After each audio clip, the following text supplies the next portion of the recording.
ఈరోజు మేము చెప్పేవన్నీ కూడా 100% వాస్తవాలు, ఆధారాలతోని, డాక్యుమెంట్లతోని ఈరోజు మీకు వివరించే ప్రయత్నం చేస్తున్నాం. ఏది రాజకీయ ఉపన్యాసం కానే కాదు. ఏ ఒక్కటి కూడా అవాస్తవాలు చెప్పడమో, కాంగ్రెస్ నాయకుల్లాగా, రేవంత్ రెడ్డి లాగా బట్టగాల్చి మీదేసే ప్రయత్నమో మేము చేయలేదు.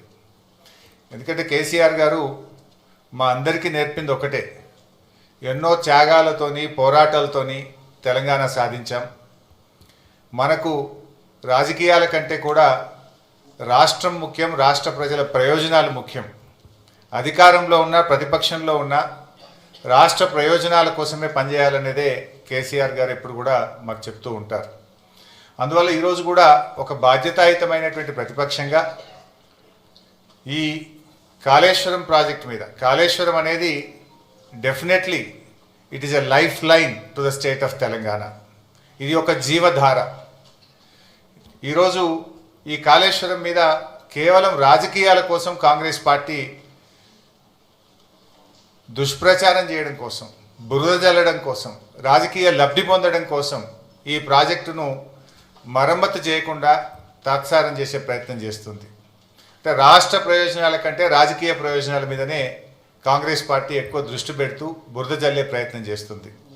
అందువల్ల ఈ ప్రజెంటేషన్లో చాలా వివరంగా మీకు చెప్పే ప్రయత్నం చేస్తాం. అందరికీ సాఫ్ట్ కాపీసు, హార్డ్ కాపీస్ కూడా పంపిస్తున్నాం. ఒకటేమో ఈ బ్రీఫ్ ప్రజెంటేషన్, ఒకటి పీపీటీ మీ అందరికి షేర్ చేశాం.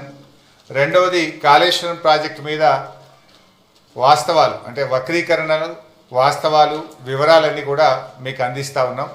ఈ 2 బుక్స్ కూడా మీ అందరికీ ఇచ్చాం. దయచేసి చదవండి.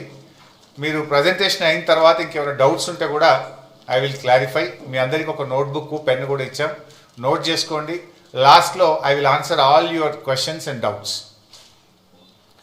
Yeah please. నేను కూడా ఈరోజు రాజకీయ విమర్శలు చేయట్లేదు, ఓన్లీ వాస్తవాలు చెప్పే ప్రయత్నమే చేస్తున్నా. పొలిటికల్గా చాలా వేదికలు ఉన్నాయి, మాట్లాడతాం. కానీ today I will try to explain the brief facts on Kaleshwaram. ముందుగా అసలు కాళేశ్వరం అంటే ఏంటి? పదే రేవంత్ రెడ్డి గారు కాళేశ్వరం కుప్పగూలిపోయింది అని ఒక స్టాండర్డ్ డైలాగ్ కొడుతూ వస్తూ ఉన్నాడు. వాస్తవానికి కాళేశ్వరం అంటే 3 బ్యారేజీలు, 15 రిజర్వాయర్లు, 19 సబ్స్టేషన్లు, 21 పంప్ హౌస్లు, 203 కిలోమీటర్ల టనెల్లు, 1531 కిలోమీటర్ల గ్రావిటీ కెనాలు, 98 కిలోమీటర్ల ప్రెషర్ మెయిను, 141 టీఎంసీల సామర్థ్యం కలిగిన రిజర్వాయర్లు, 530 మీటర్ల ఎత్తుకు నీటిని ఎత్తిపోసేటువంటి వ్యవస్థ, 240 టీఎంసీల నీటి వినియోగం. ఇది మొత్తం కాళేశ్వరం యొక్క సమాహారం. ఈ మొత్తంలో ఆ 3 బ్యారేజీల్లో ఒక బ్యారేజీలో 2 పిల్లర్లు మాత్రమే కుంగాయి. అంటే మీకు 15 రిజర్వాయర్లు ఇంటాక్ట్ ఉన్నాయి, 19 సబ్స్టేషన్లు ఇంటాక్ట్ ఉన్నాయి, 21 పంప్ హౌస్లు ఇంటాక్ట్ ఉన్నాయి, 203 కిలోమీటర్ల టనల్ ఇంటాక్ట్ ఉంది, 1531 కిలోమీటర్ల గ్రావిటీ కెనాల్ ఇంటాక్ట్ ఉంది, 98 కిలోమీటర్ల ప్రెషర్ మెయిన్ ఇంటాక్ట్ ఉంది, 141 టీఎంసీల రిజర్వాయర్లు ఇంటాక్ట్ ఉన్నాయి, ఈ లిఫ్ట్ సిస్టమ్ ఇంటాక్ట్ ఉన్నది. ఆ 3 బ్యారేజీల్లో ఒక బ్యారేజ్ మేడిగడ్డ, దాంట్లో 85 పియర్స్ ఉన్నాయి.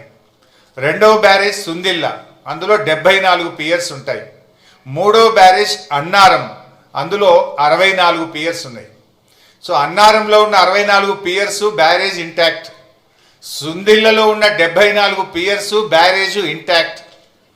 మేడిగడ్డ బ్యారేజీలో 85 పియర్స్లో 2 పియర్స్ మాత్రమే కుంగినాయి.